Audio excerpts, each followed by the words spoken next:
October.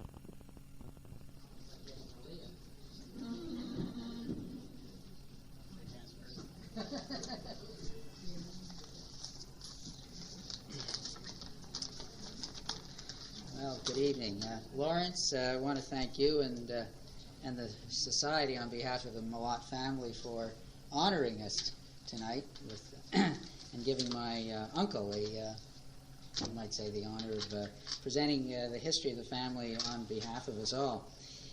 It's no coincidence, I don't think, that if you were in shul yesterday and read the Torah reading along with the Baal Kriya, you'll notice that there was near the end a long genealogy of Noah's family.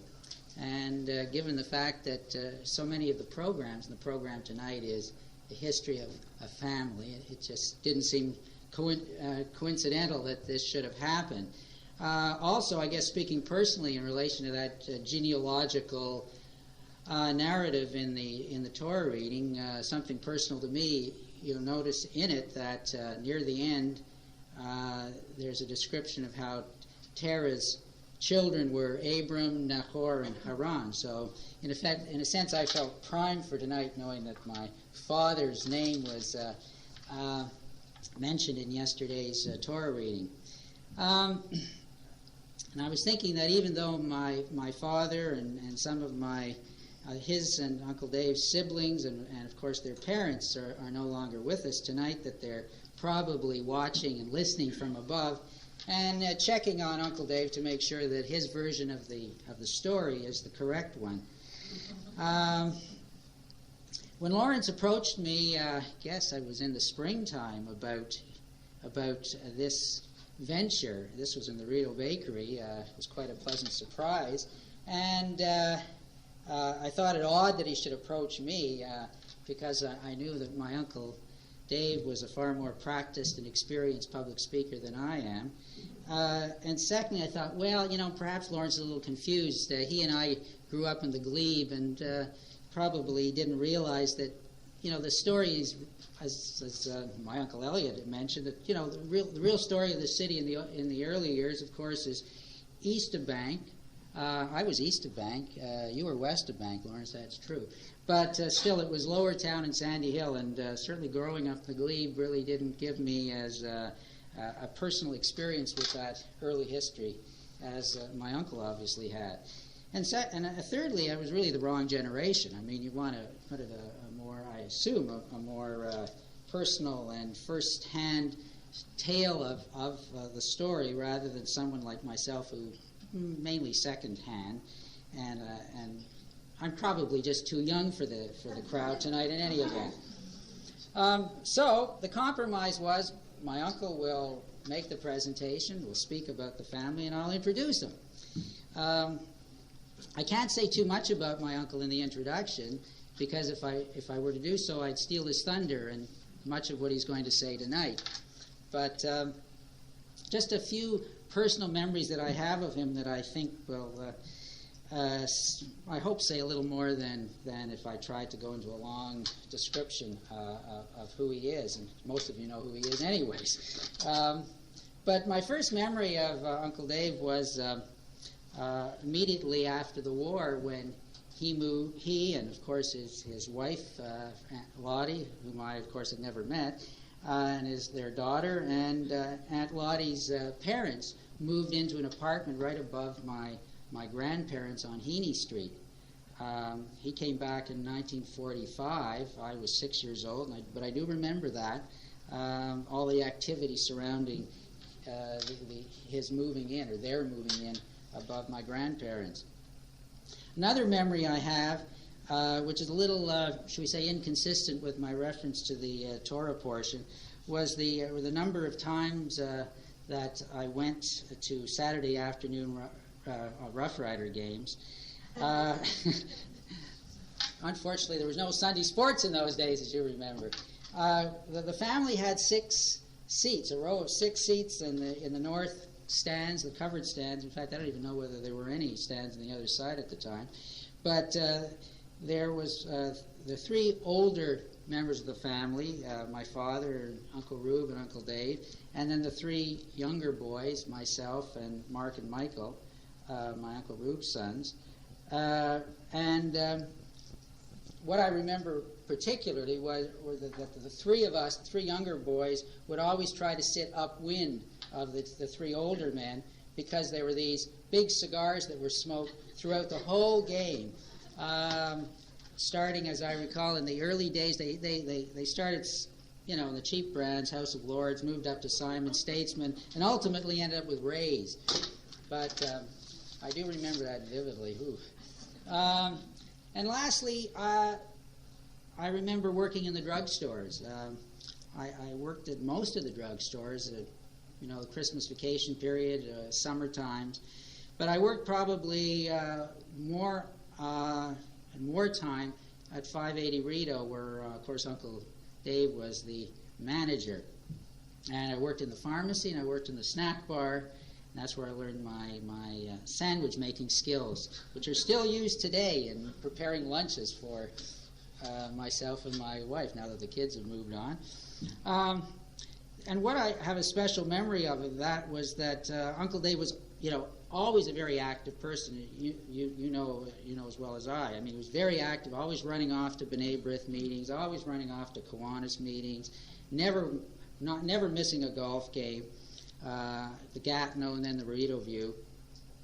And I remember my father and Uncle Rube being a little concerned about the amount of time that my Uncle Dave devoted to these extracurricular activities.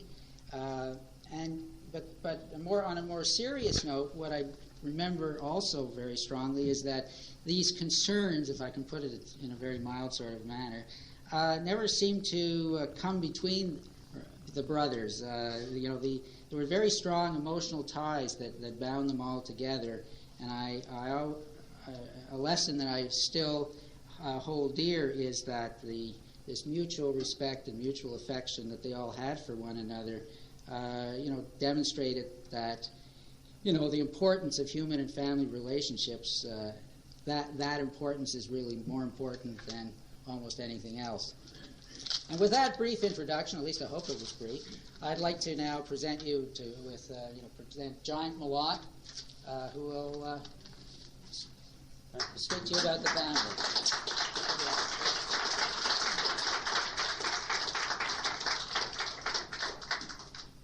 Henry, I want to thank you very much for the short speech you gave. I've got 5 minutes left. However, I want to thank you first, the Ottawa Jewish community, the Ottawa Historical Society, for giving me the honor and privilege of presenting the Molot Mishpacha to all of you. I also want to thank all of you present for giving up the game tonight, for coming here, taking the time to come here to listen to me talk about the Molot family. I promise to be brief. At least 2 hours, that's all, that's the most. And not too boring, and to provide a little humor and to keep you all balanced from falling asleep. Please bear with me, for in my talk, I will be wandering from one year to another, back and forth. In preparing my talk, I found this to be unavoidable, of course, I'm sorry. In preparing my talk, I found this to be unavoidable, and I thank you in advance for your patience. Our parents were originally from Minsk in Russia, in White Russia. Soon after their marriage, they left Minsk and traveled to Kokand, Turkestan. How, I do not know. For Kokand is 100 miles from Tashkent, the capital of what was then the province of Turkestan, and now is in Uzbekistan, about 400 miles north of the border of Afghanistan. The reason for this move was simply because our parents had heard that the governor of Turkestan was sending emissaries to Western Russia, begging people to come to there and settle in his province, which at that time had an illiteracy of about 90%. He promised people who settled there freedom of speech, freedom of religion, and the right to own their own business and excellent living conditions. During their years in Kokon, they built up a lovely business and had 6 boys who survived. The first boy, unfortunately, died at his bris. The Moyle, who had been drinking, accidentally spilled a bottle of pure carbolic acid on the baby. Carbolic acid, when properly diluted with water, was used in those days as an antiseptic. Then came the boys who ultimately came to Ottawa: Sam, Laz, Abe, Rube, Saul, and myself, David.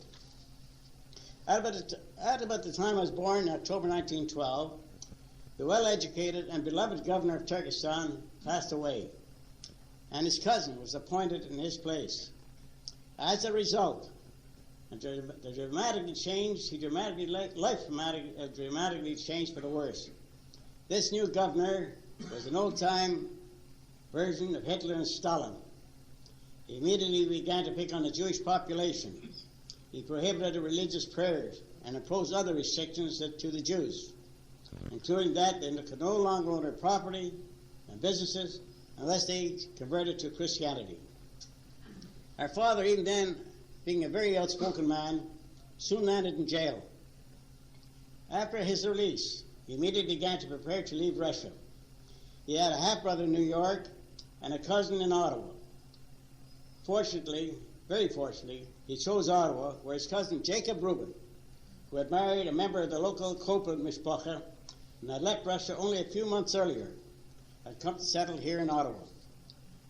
Mr. Rubin wrote my father letters telling him, "If you're coming here, bring a parnas," which is a quilt, and a samovar for tea. Our father arrived in Ottawa with the 3 oldest boys, Sam, Laz, and Abe, in December 1913. Our mother stayed behind with the rest of the family in order to dispose of the business. Then she followed with Rube, Saul, and myself. We arrived in Canada in 1914, in June 1914. 1 year later, much to everybody's surprise, on May the 29th, Edith, our one and only sister, entered this world. To help you appreciate more fully the sort of business my father established in Ottawa, I should explain that in Kokon, he not only owned a business, but learned the fur trade as well. He would travel to Afghanistan to purchase the raw pelts from the Afghan tribesmen and made the fur hats for the Cossacks. In Ottawa, we lived with the Shulman family on York Street for a short while. Then my father built a 4-home row on Coburg Street, at 67 to 73 Coburg. As a matter of fact, our first neighbor was the Balin family, Max Balin, Ottawa Ironworks. Most of the old-timers remember him. In the early years, my dad made a living by buying and selling raw furs. He had a horse and wagon and would travel up to Almont, Carlton Place, Arnprior, Smith Falls, Perth, etc., purchasing fur pelt from the white and Indian fur trappers. How he accomplished this, I do not know, because he couldn't speak he spoke a very poor English, especially at that time. At home on Coburg Street, he began making fur coats. Then he opened his first store on Bank Street near Laurier. He later moved to the south side of Rita Street, between Waller and Nicholas. A few years later, he bought some property across the street from the Rita Street business, next door to La Rocks. Y'all old-timers remember La Rocks. And built 2 stores on the ground floor. That included one for himself and 6 apartments above. My dad had meanwhile also built us a new home at 20 Heaney Street. The fur business was good to my father in Russia and Canada. Evidently, many in our family thought so, for Sam, the oldest, Laz and Saul became furriers, after finishing high school, of course. All learned the fur trade, and each went to New York. Sam remained, becoming a furrier to the carriage trade. He worked at the age of 25. He was in charge of Bergdorf Goodman's fur department. It was one of the biggest fur departments in New York City. And he had changed the name to Molot instead of Molot. As a result, he had two good ads in the Vogue magazine. One ad said he was the son of a Parisian Frenchman. The second ad said, no, I wouldn't call it an ad, an interview had him as the son of a French-Canadian fur trapper And the only thing I know my father ever trapped was my mother.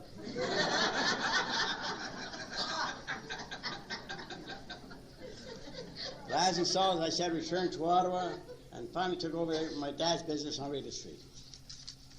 In those days, a highlight social activity in the community had one very important, oh, I'm sorry I missed a page, something very important. When we became residents of Ottawa, our parents and family became members of the Good Achim Synagogue, better known to all of us as the Reedy Street Shul.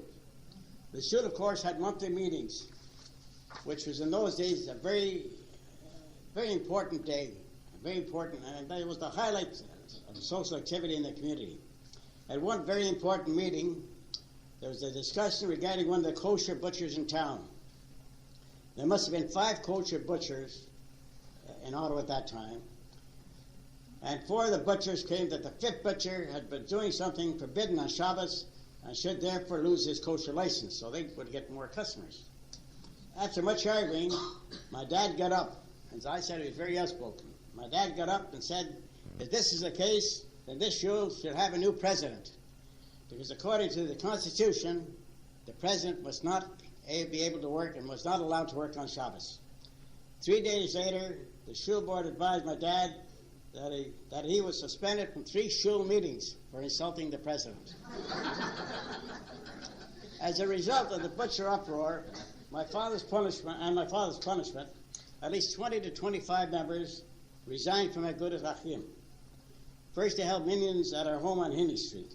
Then they rented a hall at the corner of Nelson and Murray Street, right in the corner. At that time, the old Murray Street shul, Mazik Yadas, was on the north side of Rideau, between Nelson and King Edward.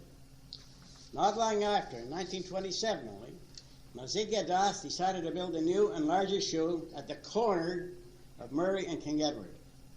When that happened, my dad and his friends all decided to become members of the new synagogue. My father purchased a life seat at the time to help the synagogue, which was having financial problems. After that, of course, all you had to pay was the membership fees. I must now go back a few years. During the winter, in the early 20s, the Jewish boys were able to rent a basketball gym above the number 4 fire call station. And a lot of you old-timers remember that. One year, I recall, the Molots and Abelsons had a friendly argument. As a result, a challenge basketball match was arranged. The Abelson boys, Jess, who should have stayed to as an oarsman and a football player, but he decided to play basketball. And then there was Nat and Sid. And the Molot boys, Laz, Abe, and Rube. And each were to choose 3 players from outside the family in order to make this game. The Abelsons chose 3 men from the Senior City League. The Molots chose 3 Jewish boys from a junior league, Mo Appel, Harry Berger, and Abe Black. Before the game started, my father unexpectedly arrived. I never quite understood how he heard about the game, because he was never interested in our sports. But he went around placing bets on the Molots. The Molot team won the game, and the next morning we all lined up in the kitchen where my dad gave us each a share of his winnings. Now you probably think a man of my stature, after seeing Henry standing up here, you see me, it's quite a change. You think a man of my stature could have been a basketball player. That reminds me of an episode when I entered first form Bishop Collegiate. I wanted to go to room 1A, which taught mathematics. And they put me in 1F. Not only me, but a little short fella, just as short, and weighed 65 pounds or 60 pounds, Musty Kaufman. You all remember him. We didn't want to take botany, we wanted to take math. And so we told their principal. As a result, when we went up to the botany lab, Mr. McKay, I think was a teacher, got up and said, I understand some of you boys don't want to take botany and want to take mathematics. Those who don't want to take botany, please stand up. And those who recall the desk they had in the chemistry lab was quite high, so Musty and I stood up. Mr. McKay went around taking down the names of those who did not want to take botany. He walked right by Musty and I. I said, sir, he said, yes, we don't want to take botany. He says, well, why aren't you standing? I said, we are.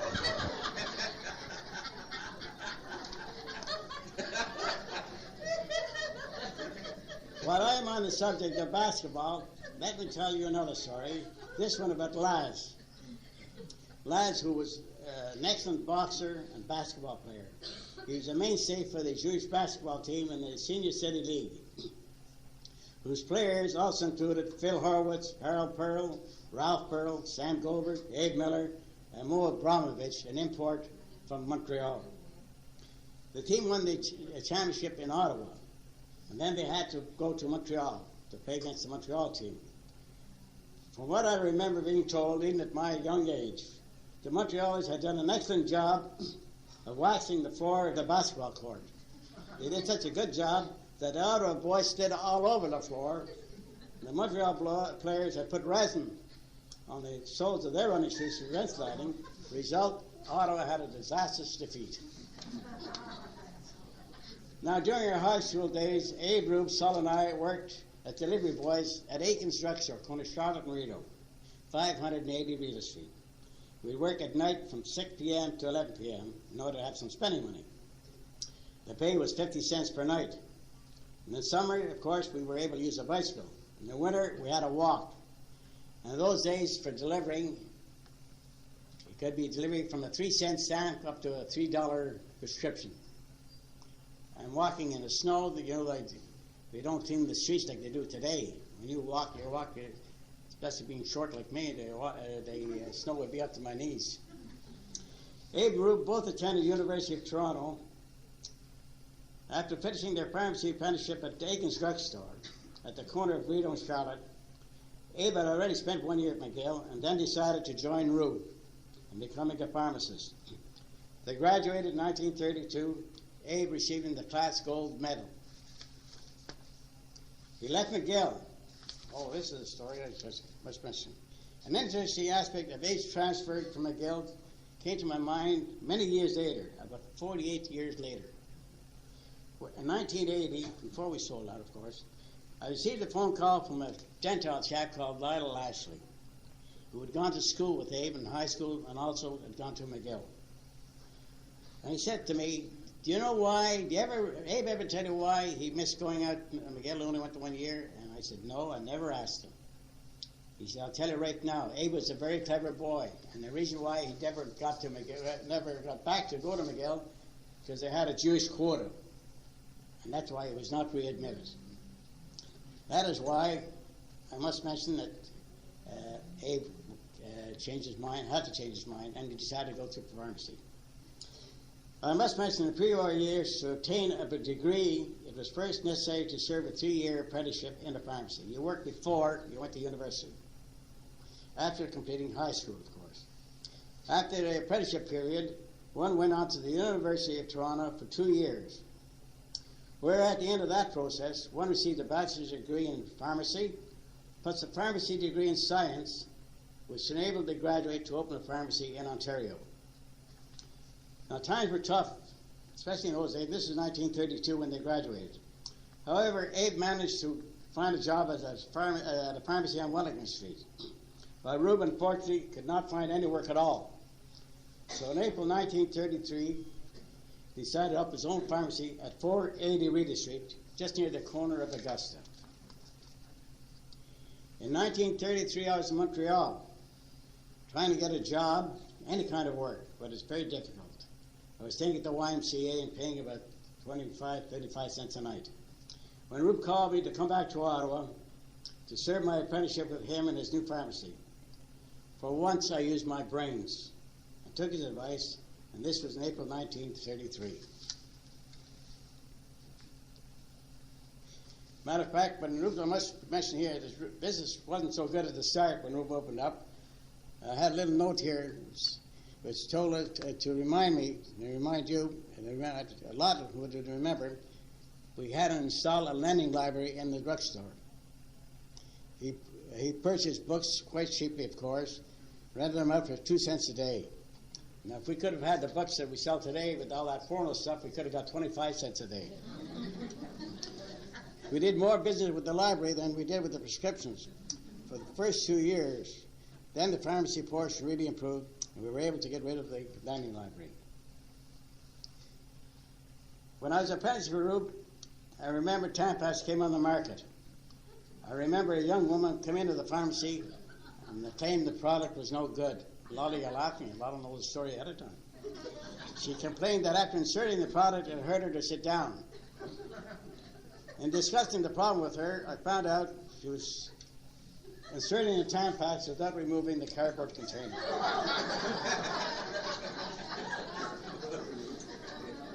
I have here the first prescription file that Molot pharmacies ever had. This is number 1. This is the first, dated here, April 25th, 1933, to December 24th, 1933. We started at 1,000 and we filled 500 at that time. From the first day until this 144th day of December, we'd filled 500 prescriptions. In those months, we were lucky to do that. If you add up the repeat prescriptions, probably average about 5 prescriptions a day. In November of 1981, 48 and a half years later, when we sold the pharmacies to Jasco Pharmaceutical Company in Toronto, at that time the smallest of our last remaining 3 stores at 580 Regis Street was filling 200 prescriptions a day. Shoppers City East and West were each averaging over 300 prescriptions per day. Now I got to go back to 1935, and sorry I got to take you back and forth, but everybody will have to step it up with it. 1935, Abe also decided to go into business on his own, and he opened up his first drugstore at 586 Bank Street between Chamberlain and Rosebery. Abe was a real kibitzer and a practical joker. He really was. One day he was going to put a sign up in a window when the messenger boy said to him, "How are you going to stick that sign up in a window?" Abe turned around and said, "Oh, gee, I forgot. I need some rubber hammer and rubber nails." He said, "Look, go down and see Earl Duggan at the CBC down Bank Street there. Tell him I'm short, and then get me a dozen rubber nails and a rubber hammer." Away went the kid. Earl Duggan told the boy that he was out of stock and sent him to another outlet. The kid was gone all day. Well, business was slow in those days, so we didn't even miss the message. Now, in September 1937, Egan's drugstore went bankrupt. Since my father had bought the building a year or so earlier, Reuben Aid decided to take over that store and give Mr. Aiken a job managing the business.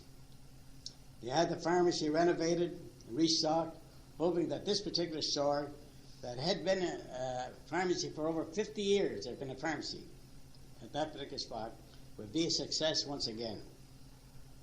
In 1938, I graduated pharmacy at Toronto and returned to Ottawa. Rube asked me to help him out for the summer, which I did, even though I had plans to go up to Northern Ontario, where I had heard from some school friends of mine that there was a good employment opportunities for me there. However, Rube wanted me to take over the new place at 580 Regis Street to see what was wrong with it, because during the whole year while Mr. Aiken was managing the store, there had been no increase in business, and it was a losing proposition. It took me only 2 weeks, even less than that, to find out there was something drastically wrong that disillusioned me and my brothers, and we had to fire Mr. Aiken. Now, this was a tough situation, and it took a lot of courage for us to dismiss Mr. Aiken. Sandy Hill was predominantly Gentile. There were not many Jews there, and for 25 years, Mr. Aiken himself had been a prominent member in that community. Here was a man who at one time had owned 3 pharmacies, lived in the glebe, was now destitute. Needless to say, we did not act before asking the advice of our Gentile friends, and they urged us to let him go. Unfortunately, his wife and son had him over a barrel and spent money well beyond his means. As a matter of fact, after leaving us, in order to escape his indiscretions and his family, he went to Toronto, where he opened a pharmacy in Leaside, Ontario. That was the last we ever heard of him. Now, 1 year later, September the 1st, 39, after closing the pharmacy that night, I, along with 2 helpers, had to take inventory. When we had the radio on, when suddenly the music was interrupted by the startling announcement that Germany had invaded Poland. I still recall to this day, looking around the store, saying to myself that I would not be here very long. On Sunday evening, September the 10th of 39, just about 10 days later, I was over in the hall with Bert Loeb and Dr. Joe Greenblatt. We were sitting in the beer garden at the old Sandwich Hall sipping beer when we heard over the radio Prime Minister Mackenzie King announced that Canada had declared war on Germany. I immediately told my my friends, that I was going to enlist. Before leaving the Standish Hall, I bumped into Harold Copeland. A lot of you remember him. And I told him what my intentions were. And he said, well, I'll tell you what to do, Dave. Don't join. I have a friend of mine who's a colonel in a regiment, a very good friend of mine, and I want you to join his regiment. I'll call you tomorrow morning. The following morning, I received a phone call from Harold. He gave me the phone number of the friend's regiment. I put in a call, and they said they were recruiting, and I was to come up right away. I therefore went up to Sater Street, and there I was interviewed not by the colonel, but by Dr. Sam Mirsky, who was a major. He said, "You're just the man we need." I said, "Boy, you need me, the war's over." "Why?" I asked. "What do you need me for? What's so important?" He said, "We need a pharmacist." I looked at him as though he was crazy. I said, "What do you need a pharmacist for?" He says, "Well, you're joining a medical outfit." I said, "That medical outfit? I didn't even know what they had in the Army, a medical outfit, but they had one." He said, the so-called unit was number 5 CCS, number 5 Casualty Clearing Station. And I described it, the outfit, like MASH without hot lips or radar. The way this outfit functioned was to accept the wounded from a field ambulance and then after emergency operations, ship them back to 10, 15 miles to a general hospital. Also in the unit at that time, beside myself and Dr. Mirsky, there was Dr. Eddie Wallstein, Joe Wolf, who moved out of Ottawa, went to Toronto, and Norman Toller. And about a year and a half later, when we were overseas, Archie Toller joined our outfit. After I enlisted, I phoned Rube and Abe to advise them what I had done. They would have to get someone else to run the pharmacy. It was quite a change for me, for now I had to take orders instead of giving them. I must relate to you one of the reasons for my enlisting in the Army so early. Before the war, with Hitler raving away in Europe, here in Canada, Jews were having a real, if not more, minor problem.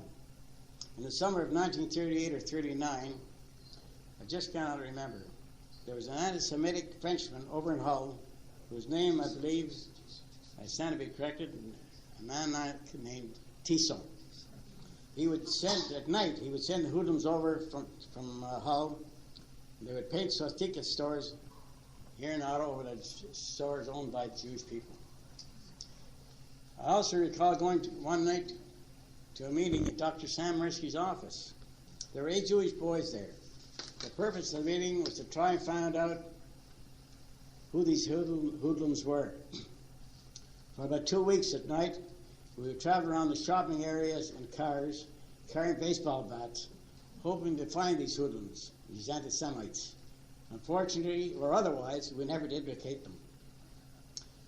That incident was in addition to the weekly news reports from Movie Tone News that all you old-timers will remember. You had to go to the movie to get any news because we had no TV in those days. And there you would see miserable, you would see and hear miserable and terrifying scenes of Hitler and his cronies screaming and yelling their terrible messages to thousands of Germans. Messages meant to degrade and dehumanize the Jews. After joining the Army, I was first stationed at the exhibition ground, then at Porter's Island, where Island Lodge is now, St. Patrick's Street in Charlotte. And then we went to Pettawatta for about a year, and then overseas. In London, England, I met up with my lovable wife, Lotta. Before the war, Lotta had lived in Nuremberg, Germany. Fortunately for her, When in 1938 she applied for a passport, the official forgot to stamp it with the letter J. Therefore, she was able to leave Germany for London, England. She was also then able to, once she was over in London, she was able to obtain sponsors for her parents and brother to come to England in July of 1939. They were very, very fortunate. The first time I met Lottie was a hospitality hall organized by a friend of Lottie's, a Mrs. Elton, who had been head of the women's division of B'nai B'rith, and she had opened up what they called Woburn House for the Canadian Jewish soldiers. Here we met old friends and Jewish girls and enjoyed coffee, cookies, and dancing. The first time I was with Major Sam Mirsky and one of my dearest friends, Marky Abramson, an uncle of the local Johnny Holtzman. Mark, who was in the Air Force, was killed in Denmark in May 1944. I was in England until after the high holidays in 1943, and you'll see a picture later on over there of Lottie with some of the boys in the who were in the army from Ottawa. When we were shipped to Sicily and Italy. I left behind a pregnant wife. For Lottie and I were married in London on November the 18th, 1942. That's almost 54 years ago. I remained in Italy until March 1945. Here I must tell you a short but interesting incident that happened to me in Rome. On June the 6th, 1944, Rome was taken by the American Army. The American General Mark Clark, American General, call him a jerk, would not allow other troops, for example, he would not allow Canadians or the Polish troops to billet in Rome. We had to stay outside of Rome. He allowed us to visit, come and tour around Rome, but we could not find an apartment or anything at all inside. So we had to do that, which we did. The first day I was in Rome with a Gentile friend, I was about June the 7th or 8th, when a civilian approached, wanted to send me postcards. By this time, I was able to speak Italian, and so I asked him if there were any Jews around. No matter where I was during my time in Sicily and Italy, I was looking around for Jewish people. And I found some on a different occasion. He said, yes, he says, I'm a Jew. That surprised me very much. I got to talk to him. It was Friday, and he told me that the synagogue that had been closed from the beginning of the war was opening that night. So Jimmy and I attended the service. The chief rabbi, who had been hiding out in the Vatican during the war years, gave the sermon. I found out shortly after that he gave up his Jewish faith and had turned Catholic. After the service was over, Jimmy and I, we wandered down to the Jewish ghetto, which is not far from the synagogue, where we sat in a tiny wine cafe. A woman behind us began telling me how much the Jews had suffered during the war. I asked her if she was Jewish, and she answered, no, I'm Catholic. She said, are you Catholic? I said, no, I'm Jewish. Well, within 10 minutes, that place was loaded with Jewish people, and they got us loaded with wine and fed us a little bit. And we missed our bus to take us back to our billets, but I was lucky enough to talk to the American military priest to give us a lift back. Otherwise, I'd still be over there. Late in March 1945, the Canadian Army was transferred to Belgium. In May 1945, we arrived in Amersfoort, Holland, where we liberated two Jewish families who were originally from Amsterdam. They had been hiding in the attic of the home for over 2.5 years. I assure you, they're very happy to see us, even more so when I told them I was also Jewish.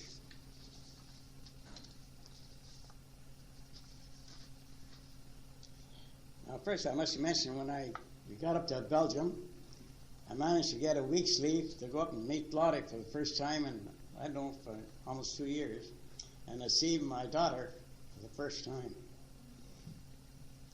She was then 1 year old.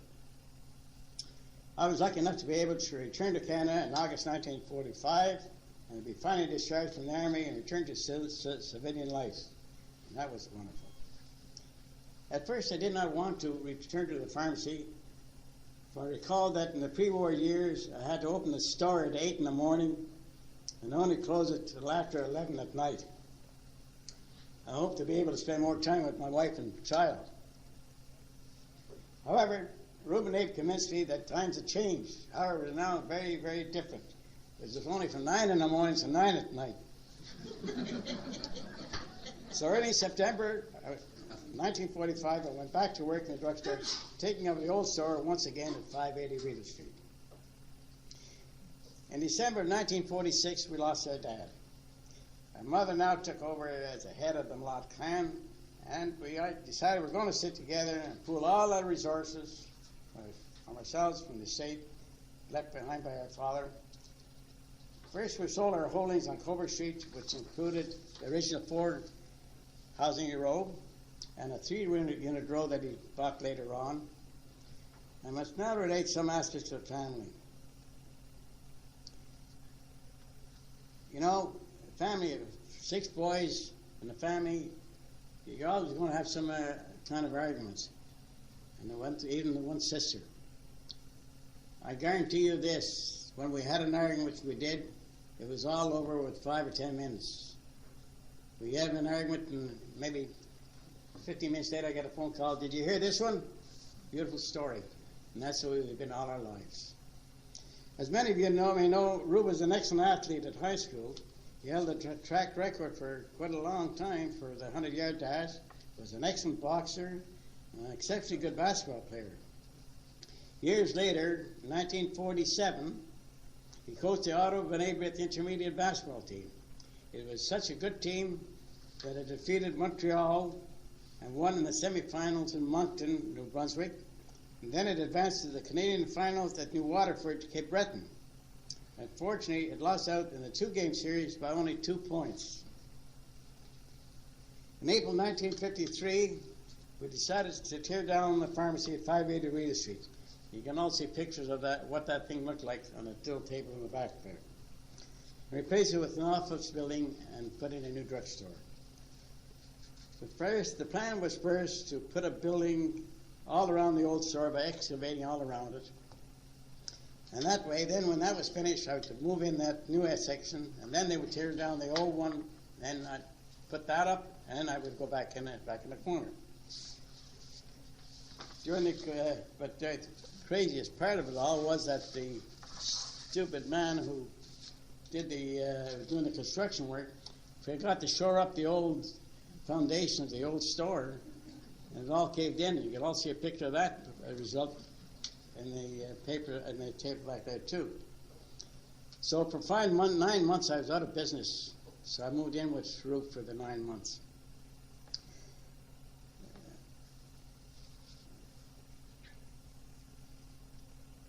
Now I I have to go back and forth, and I'm shortly after that because we got a long mishpacha, a big mishpacha, and a lot of different aspects of our growing up.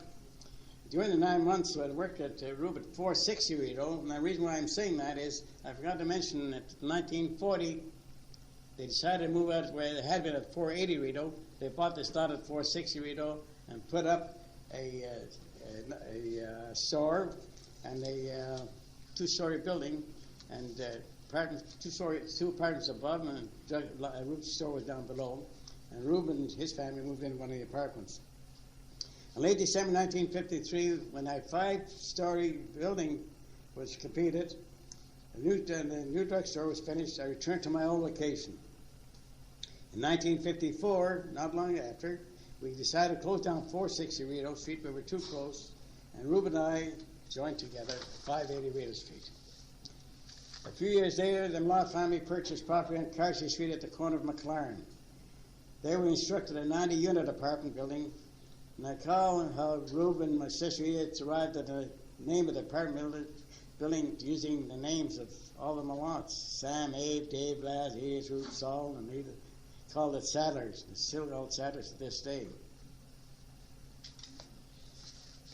Laz retired. This is an afterthought of mine. I thought you should know about it. So it's really amusing. Laz retired from the fur business about 1954. He hadn't been feeling well. And Saul came up to Ottawa from New York to take over. Laz had handled our real estate until he retired to go south around 1975. He had to obtain him a passport, of course. And at the passport office, And at the interview, the man in charge said, "Mr. Molot, I'm sure you've been in Canada for at least 50 years, so we've heard your name quite often. Can you give me the name of somebody that you might have known 50 years ago?"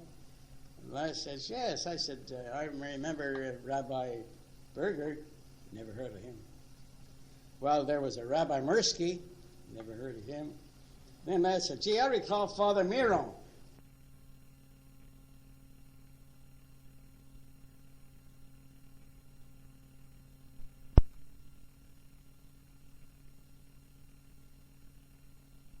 They did, which was a losing proposition. We in turn gave National Drug, or the Lobes, 100% of our local purchases. We were a blessing in disguise. For the National Drug, certainly we're far away from having a good financial solution. Especially when the Lobes took over, there was a lot of anti-Semitism there amongst a lot of the Gentile pharmacists.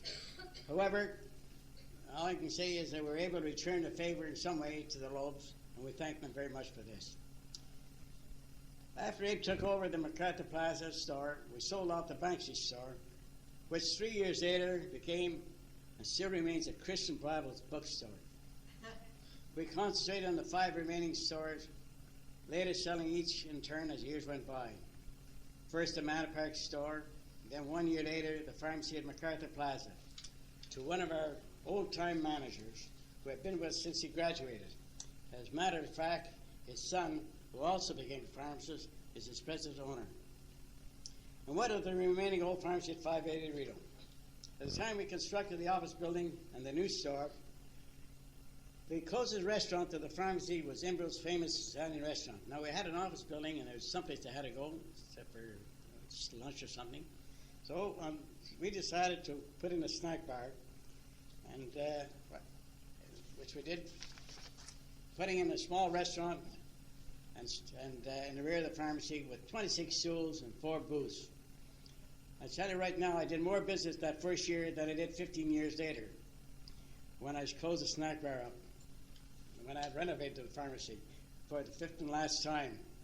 It was cost me about $400 a month, remember, just to have my breakfast there.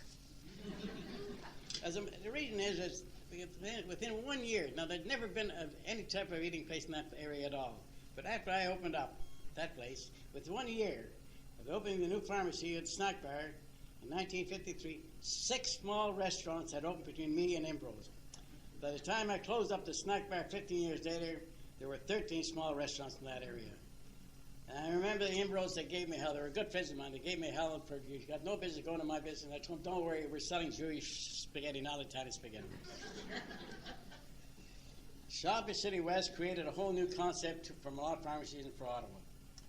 It was the city's first discount pharmacy and proved such a successful formula that when we took over the pharmacy at Shopper City East, we converted it also to a discount operation. Finally, after we enlarged 580 Reedy Street and got rid of the snack bar, this pharmacy too was converted to a discount pharmacy. We retained the regular staff, but there was no charge accounts and no more deliveries, thank God. Prior to becoming a discount setup, we had been giving a 10% courtesy discount to our Jewish customers. A lot of people might not like it, but thank God a lot of them are here today, and they were not that type. After a meeting with our auditors 1 year, we were forced to acknowledge that this discount was not a proper arrangement. Moreover, it was a nuisance and too much trouble. As a result, we arranged a meeting with all the Jewish pharmacists in town, and after a lengthy discussion, it was agreed by all to terminate the so-called courtesy discount, because it was getting around also to the Gentile people that we were giving a discount to the Jews, which we did not like. Rube wrote a beautiful letter to our Jewish customers explaining why, at the end of the current month, there would no longer be any courtesy discounts. However, not long after this, we learned that 3 of the pharmacists had decided to continue the discount. In no time at all, we found that we lost about 75% of our friends. However, believe it or not, our store became more profitable, because I must remind you that we also had many Gentile customers. I remember one telephone call coming on right after this from a former customer who told me, "I'm sorry, I will not be dealing with you any longer because I can get my discount elsewhere. However, I want you to know that I really appreciated the many times that you and Rube would get up in the middle of the night when we required the medication. Boy, I have to read to see some deal. As the years rolled by, we regained many of these customers, particularly when we introduced the lower regular discount pharmacy prices. During our years in business, a number of Jewish boys worked for us in the pharmacies as apprentices and as licensed pharmacists. They included Marty Ginsburg, who's here tonight, the late wonderful Dave Edelson, Jack Haberman, Bernie Goldberg, who still hangs out at the West End, Norman Firkin, and two others from Toronto who did not like the type of culture we had here in Ottawa. They thought their culture in Toronto was much better. So back they went. In our 48 years at the Molot pharmacies, I have fond and wonderful memories of all the people we met and knew. I look back upon the lasting impact that the pharmacy had in the Ottawa area. During those years, we were not only businessmen, but a great asset to the medical profession in filling prescriptions, giving good advice, and good service, and sometimes even acting as lay psychologists. What remains our greatest source of pride and satisfaction are the understanding, the appreciation, and the confidence that our customers and friends continue to have during those 48 years with Molot pharmacists. I hope I do not appear self-centered in talking mostly of the Molot pharmacies, but I do want to remind you that Molot first, my dad, Laz, and Saul, also achieved a great deal in making the Molot family a great asset to Ottawa and the community. To this day, I still maintain contact with a number of our old staff who have been with us for many years. Even after 15 years